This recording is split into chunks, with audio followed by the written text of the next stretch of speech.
Bismillahirrahmanirrahim. Assalamualaikum warahmatullahi wabarakatuh. Salam sejahtera bagi kita semua. Semoga kita selalu diberikan keselamatan, kesehatan, dan kemudahan dalam mencari ilmu. Semoga kita selalu dijauhkan dari wabah COVID-19 ini yang telah melanda negara kita, bahkan sampai melanda dunia. Semoga wabah COVID-19 ini segera hilang dan kita bisa melaksanakan kuliah secara langsung, secara bersama-sama. Di sini kami dari kelompok 3 akan mempresentasikan mengenai prinsip-prinsip pengembangan kurikulum.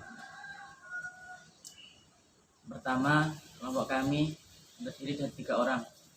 Yang pertama, saya sendiri, Dede Nugroho, kemudian Deni Sulistowati, dan Desi Puspita Ningrum. Di sini saya akan menjelaskan mengenai pengertian prinsip perkembangan kurikulum. Secara etimologi, prinsip memiliki makna yang beraneka ragam, yaitu asas, dasar, etika, hakikat, pokok, rukun, sendi, ajaran, diktum, dogma, doktrin, kaidah, patokan, pedoman, pikiran, pijakan, opini, paham, pandangan, pendapat, pendirian, dan sikap. Selain itu, berdasarkan Kamus Besar Bahasa Indonesia, prinsip merupakan dasar, asas atau kebenaran yang menjadi pokok dasar pemikiran dan bertindak. Kurikulum adalah sebuah rancangan desain pendidikan yang merangkum pengalaman belajar yang disediakan untuk siswa dalam lembaga pendidikan. Pengembangan kurikulum adalah istilah yang komprehensif yang meliputi perencanaan, implementasi, dan evaluasi. Perencanaan kurikulum adalah langkah memimpin jalan dalam membangun kurikulum ketika pekerja kurikulum membuat keputusan dan mengambil tindakan untuk menghasilkan rencana yang akan digunakan oleh siswa dan guru dalam lembaga pendidikan. Kemudian, evaluasi kurikulum adalah tahap akhir pengembangan kurikulum untuk melihat sejauh mana hasil pembelajaran, tingkat pencapaian yang direncanakan dari program, dan hasil dari kurikulum tersebut. Prinsip yang digunakan dalam kegiatan pengembangan kurikulum pada dasarnya adalah aturan atau hukum yang menginspirasi sebuah kurikulum. Kemudian, pengembangan kurikulum menggunakan prinsip-prinsip yang telah berevolusi dalam kehidupan sehari-hari atau bahkan diciptakan prinsip baru. Oleh karena itu, dalam menerapkan kurikulum di lembaga pendidikan sangat dimungkinkan untuk menggunakan prinsip berbeda dari lembaga pendidikan yang lain. Sehingga akan ada banyak prinsip yang ada digunakan dalam pengembangan kurikulum. Prinsip atau disebut juga aturan adalah kebenaran yang bisa dipercaya pada waktu tertentu atau kebenaran mendasar untuk digunakan sebagai pedoman dalam berpikir atau melakukan sebuah kegiatan. Prinsip dalam pengembangan kurikulum yang dimaksud adalah tanda atau pedoman yang harus dipegang di dalam kegiatan pengembangan kurikulum. Agar apa? Agar hasilnya yang bisa sesuai dengan harapan semua pihak yang disebutkan di atas. Prinsip-prinsip pengembangan kurikulum tidak sesuatu yang mutlak, dalam artian dapat berubah-ubah, dapat bertambah atau berkurang sesuai dengan kebutuhan yang ada. Pengembangan kurikulum dapat menghasilkan prinsip-prinsip baru yang lebih sesuai dengan tuntunan kebutuhan yang ada dan meninggalkan prinsip tertentu jika dianggap tidak lagi sesuai dengan kebutuhan pengembangan kurikulum. Dan menurut pendapat Sutopo dan Sumanto, prinsip dasar utama itu haruslah yang diperhatikan dalam pengembangan kurikulum adalah prinsip-prinsip yang relevansi, efektif, dan efisiensi. Selain itu, masih ada 2 prinsip dasar lainnya, yaitu prinsip kontinuitas dan fleksibilitas. Yang sebenarnya masih terkait erat dengan 3 prinsip sebelumnya. Mungkin itu dari saya mengenai pengertian prinsip pengembangan kurikulum. Kurang lebihnya mohon maaf dan akan dilanjutkan oleh teman saya. Assalamualaikum warahmatullahi wabarakatuh. Perkenalkan, saya Deni Sulistiawati, NIM 201200042. Di sini saya akan menjelaskan mengenai prinsip-prinsip perkembangan kurikulum. Prinsip-prinsip pengembangan kurikulum dirasa sudah berevolusi dalam kehidupan sehari-hari dan atau bahkan menciptakan prinsip baru. Jadi tidak heran apabila banyak lembaga pendidikan yang menggunakan prinsip-prinsip yang berbeda. Prinsip-prinsip pengembangan kurikulum ada yang dasar, dan ini harus diperhatikan oleh orang tua, peserta didik, sekolah, maupun masyarakat luas. Prinsip-prinsip perkembangan kurikulum dasar ini, yang pertama yaitu prinsip berorientasi pada tujuan. Apa yang dimaksud dengan demikian? Jadi, sebelum mengajar, peserta didik itu harus menentukan tujuan dari pembelajaran dengan melihat metode, alat, dan juga mengevaluasi hasil dari pembelajaran. Yang kedua yaitu menggunakan prinsip relevansi. Apa itu relevansi? Jadi, relevansi itu sendiri diartikan sebagai serasi atau sesuai. Jadi, antara pembelajaran dan juga tuntutan dengan masyarakat itu dapat berjalan sesuai dengan apa yang diinginkan. Relevansi di sini ada dua, yaitu relevansi keluar dan juga relevansi ke dalam. Relevansi keluar, apa itu relevansi keluar? Relevansi keluar itu berisi isi, tujuan, metode, dan apa yang diinginkan masyarakat itu sesuai dengan tuntutan, kebutuhan, dan juga perkembangan masyarakat. Yang kedua yaitu relevansi ke dalam. Relevansi ke dalam ini artinya sesuai antara komponen-komponen kurikulum. Komponen kurikulum yaitu isi, metode, dan evaluasi pembelajaran. Selanjutnya yaitu dengan prinsip efektivitas. Apa itu prinsip efektivitas? Jadi, efektivitas itu berarti sejauh mana program dapat terlaksana dan juga berhasil maupun secara kuantitas maupun kualitasnya. Efektivitas ada dua, yaitu efektivitas pada guru alias efektivitas mengajar guru dan juga efektivitas belajar siswa. Jikalau efektivitas pada guru belum terlaksana, belum tercapai sesuai maksimal, itu dapat dijadikan sebagai bahan untuk pengembangan kurikulum masa selanjutnya dengan cara melakukan pelatihan, workshop, dan lain-lain. Sedangkan efektivitas siswa itu menggunakan dengan kurikulum secara metodologi. Jadi dapat terlaksananya kurikulum secara pembelajaran secara relevan.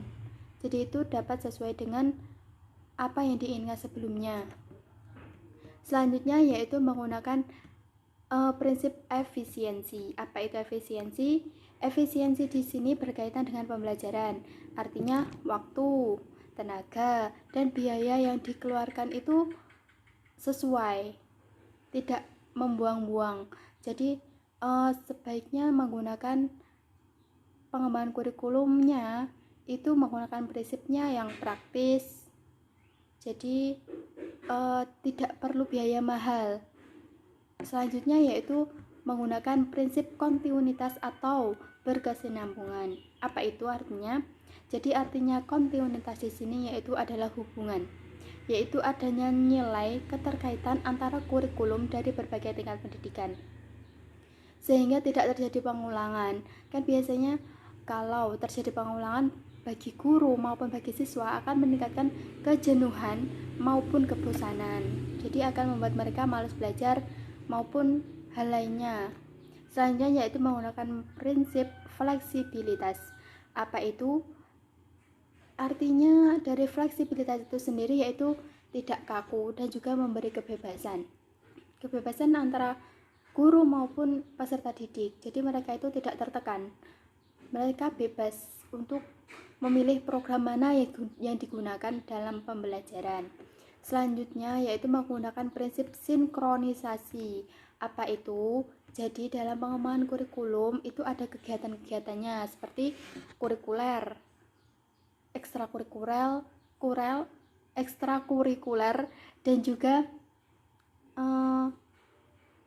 kokurikuler, sehingga akan menciptakan pembelajaran yang harmonis dan lebih seimbang dalam arah dan juga kesepakatan bersama. Dan yang terakhir yaitu prinsip demokrasi. Mengapa diperlukan prinsip demokrasi dalam suatu pembelajaran pengembangan kurikulum? Jadi prinsip demokrasi di sini akan mengajarkan kita apa itu nilai-nilai demokrasi, yaitu dengan menghormati kemampuan, menegakkan keadilan, maupun menerapkannya dalam kesetaraan peluang. Dan ini pastinya juga akan memperhatikan keberagaman siswa. Jadi seorang pendidik mereka itu mampu mengeluarkan apa sebenarnya potensi dari mereka itu sendiri. Jadi begitu dalam proses pengembangan kurikulum perlu ada suasana yang terbuka, intim, dan juga nyaman dan saling menghormati. Mungkin itu saja yang dapat saya sampaikan dalam prinsip-prinsip pengembangan kurikulum.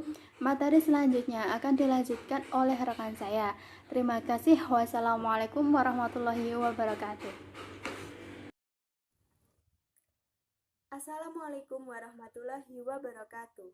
Nama saya Desi Puspitaningrum dengan NIM 201200043. Saya akan menjelaskan materi tentang implikasi prinsip pengembangan kurikulum dalam kurikulum 2013. Kurikulum pendidikan di Indonesia sudah beberapa kali berubah dan saat ini Indonesia menerapkan kurikulum 2013. Kurikulum 2013 berbasis kompetensi yang dapat diartikan sebagai konsep kurikulum yang menekankan pada pengembangan kemampuan untuk melakukan tugas dengan standar kinerja tertentu, sehingga hasilnya dapat dirasakan oleh siswa dalam bentuk penguasaan serangkaian kompetisi tertentu.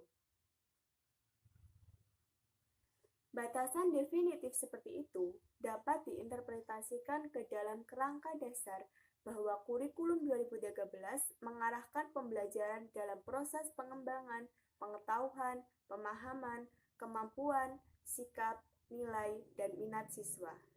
Sehingga mereka dapat melakukan sesuatu dalam bentuk keterampilan, ketepatan, dan sukses dengan tanggung jawab penuh. Pola pembelajaran yang menekankan pada dasar kompetensi dan karakter melalui serangkaian strategi pencapaian yang diarahkan untuk mencapai pembelajaran yang optimal. Kurikulum 2013 memiliki beberapa kelemahan, di antaranya 1. Pemerintah tampaknya melihat semua guru dan siswa memiliki kapasitas yang sama dalam menjalankan kurikulum. 2. Tidak ada keseimbangan antara orientasi proses pembelajaran dan hasil dalam kurikulum 2013. Keseimbangan ini sulit dicapai karena kebijakan ujian nasional atau UN masih berlaku. Jika ditelisik kembali mengenai kekurangan pada penerapan kurikulum 2013 yang disebutkan tadi, terdapat prinsip yang kiranya belum sepenuhnya diterapkan, tetapi secara umum, kekurangan yang timbul pada penerapan kurikulum 2013 terkesan menyamaratakan pendidikan. Padahal kenyataannya, keadaan baik dari segi guru, murid, dan lingkungan pembelajarannya jelas berbeda. Namun, lebih dari itu, tentu saja pengembangan kurikulum 2013 ini sudah disusun dengan berbagai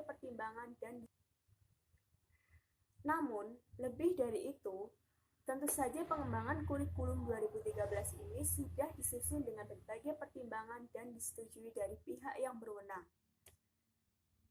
Kekurangan dalam penerapan kurikulum 2013 ini di poin pertama khususnya, yang mana pandangan pemerintah bahwa guru dan murid memiliki kapasitas yang sama dalam berkurikulum, maka prinsip yang harus lebih diterapkan yakni prinsip fleksibilitas dan relevansi eksternal.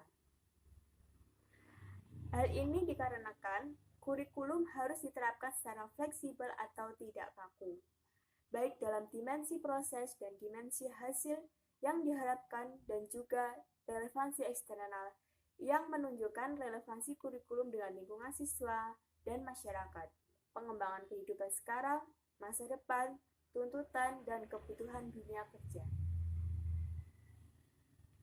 Sedangkan kekurangan pada poin yang kedua mengenai tidak adanya keseimbangan antara orientasi proses pembelajaran dan hasil dalam kurikulum 2013 ini, maka prinsip yang harus diterapkan yakni prinsip sinkronisasi dan relevansi internal.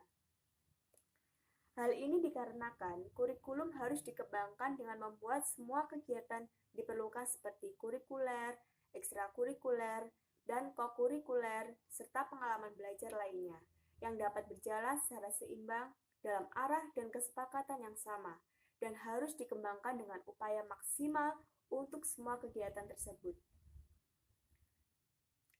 Selain itu, diterapkannya prinsip relevansi internal agar relevan antara komponen kurikulum itu sendiri. Contohnya, pengembangan bahan ajar harus sesuai dengan tujuan kurikulum di setiap mata pelajaran. Dengan begitu, maka diharapkan segala kekurangan dalam penerapan kurikulum 2013 dapat teratasi dan proses penerapannya dapat terlaksana dengan baik sesuai pada prinsip yang seharusnya. Demikian presentasi dari kelompok kami, kurang lebihnya kami mohon maaf. Wassalamualaikum warahmatullahi wabarakatuh.